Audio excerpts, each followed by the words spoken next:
when you start working through your trauma, you need to remember that it's a process. It can feel like a dark tunnel that you're going into, but you will come out the other side.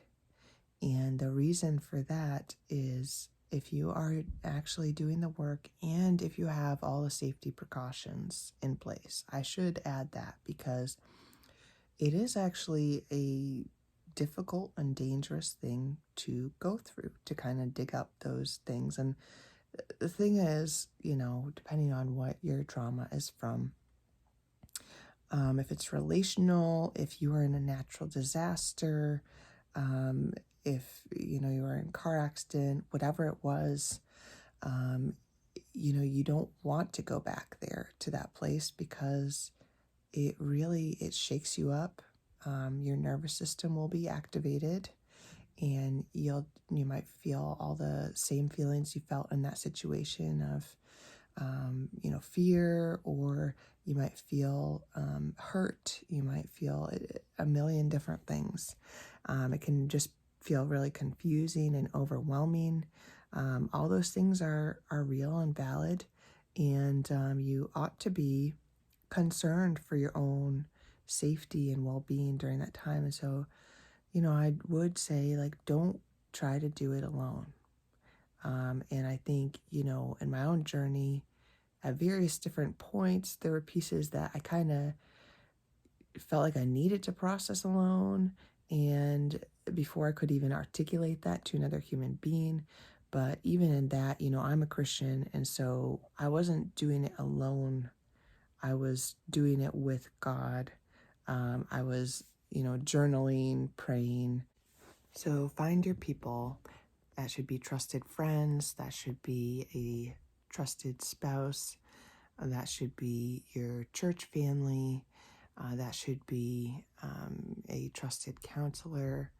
And the thing is that you're going to have to do a little bit of experimenting along the way to find out who you can trust with these things.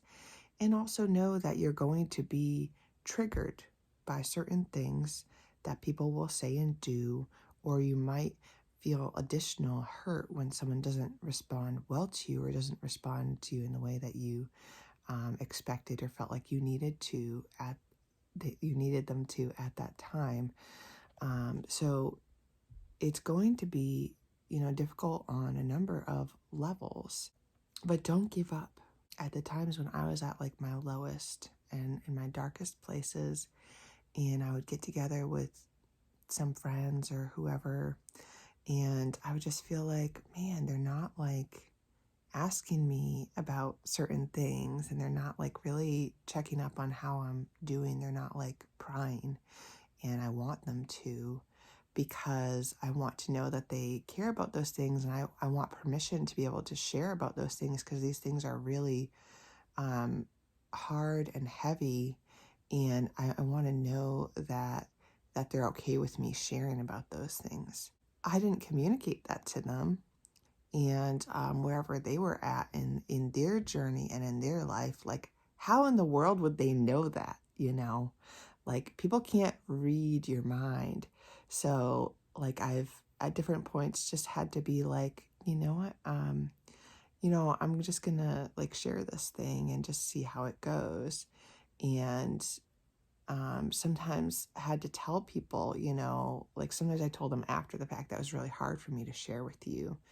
But I do feel like if I kind of prefaced it, set the stage, they say to do that, when you're in a conflict, or set the tone of the conversation, just be this is what I'm trying to do here, so that the other person knows and they're not kind of guessing, and so that they're prepared to respond well to you.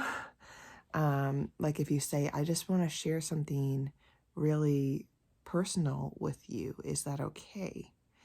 Something like that can give the other person a clue, this is something, because they might not be able to guess that, they might be they're in their own world, they're going through their own day.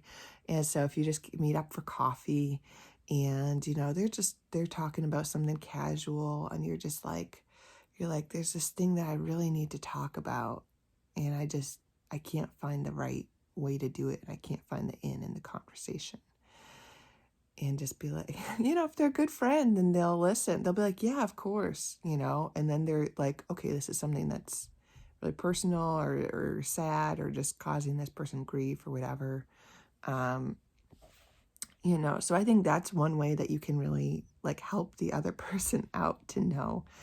And then they might still, depending on the person, they might still not respond well. And if they're responding really poorly, then that might be a sign that that is someone that you really just can't share that sort of thing with, either right now or, maybe never. Like some people just really they're not good dealing with emotions.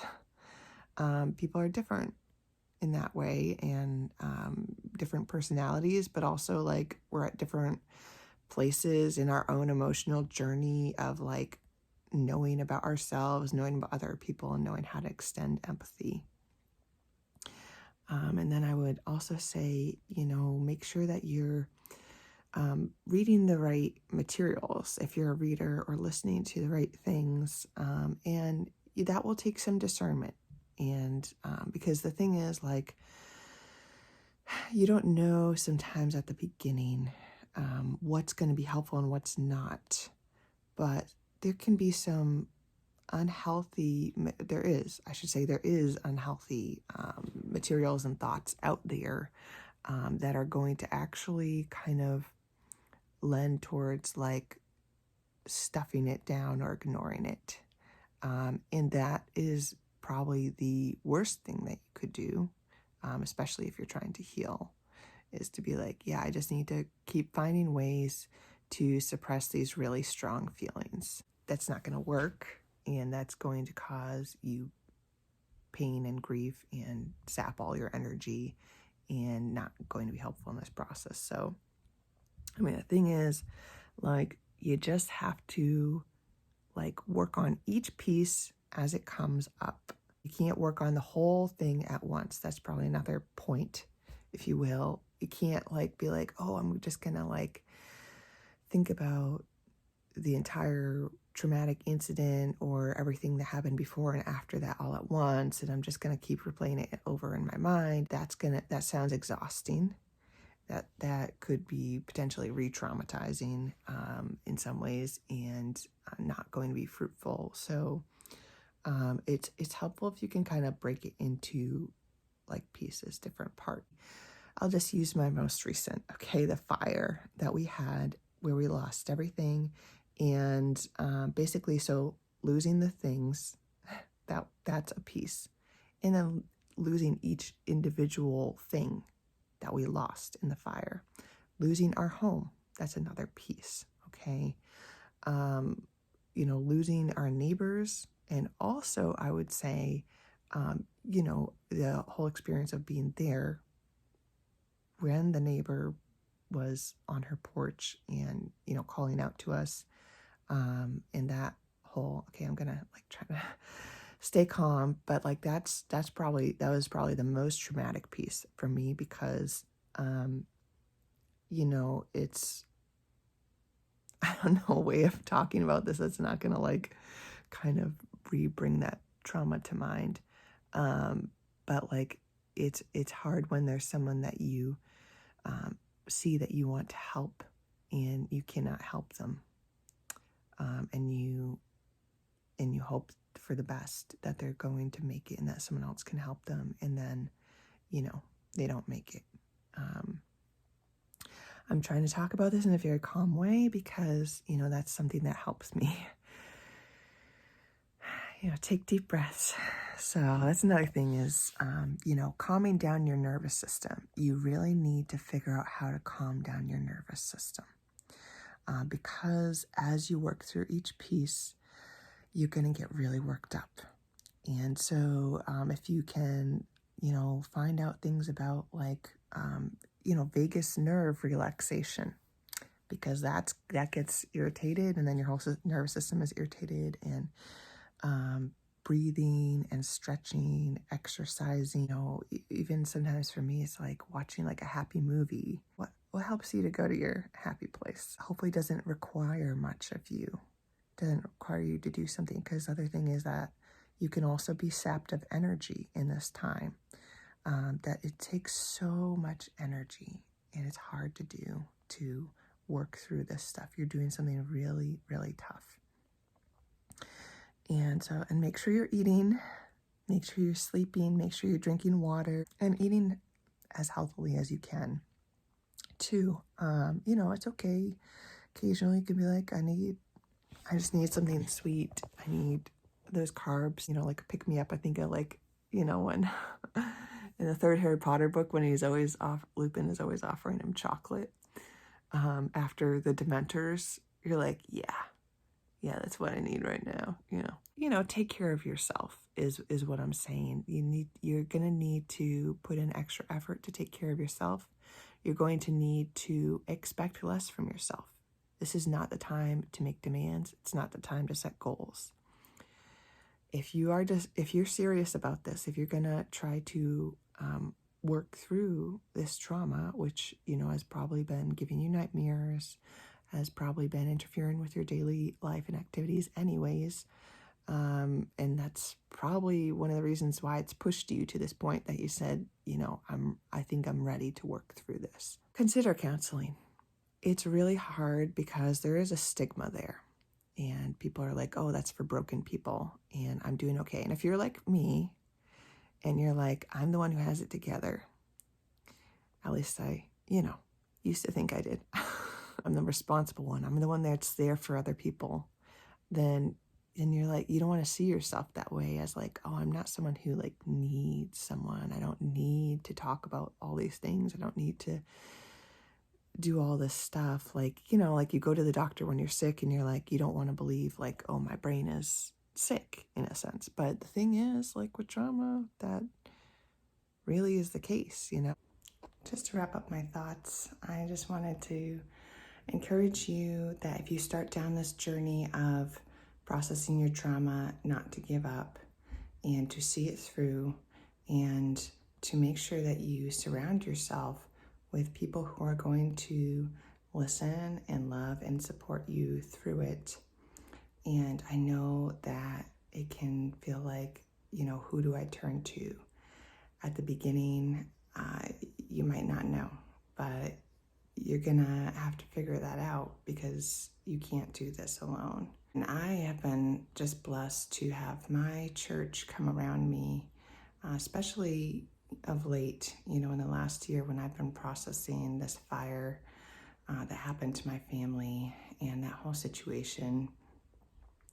I've really seen God show up through other people and just being a listening ear sometimes. Or, like sometimes they have a word of encouragement, but more often than not, like you just need someone to care. I mean, the thing is, there's a light at the end of the tunnel. Just you always need to have that hope in mind because it's gonna feel really dark in there. And as a Christian, I see it not just as a psychological and emotional battle, it's also a spiritual one. And I think that Satan likes to use this type of thing to try to steer people away from God, to take them to dark places that they ought not to be. And so ask people, if you're Christian, especially ask for people to be praying for you against spiritual attacks and for protection. When I was in Ireland for about 6 months, I remember that I was having dreams constantly about my childhood trauma, and basically I would go to bed every night praying that God would send his angel to protect me, to be there with me, and I would just spend probably at least an hour every day just trying to think about being in the Lord's presence and filling my mind with scripture, that sort of thing. May God bless you in your journey.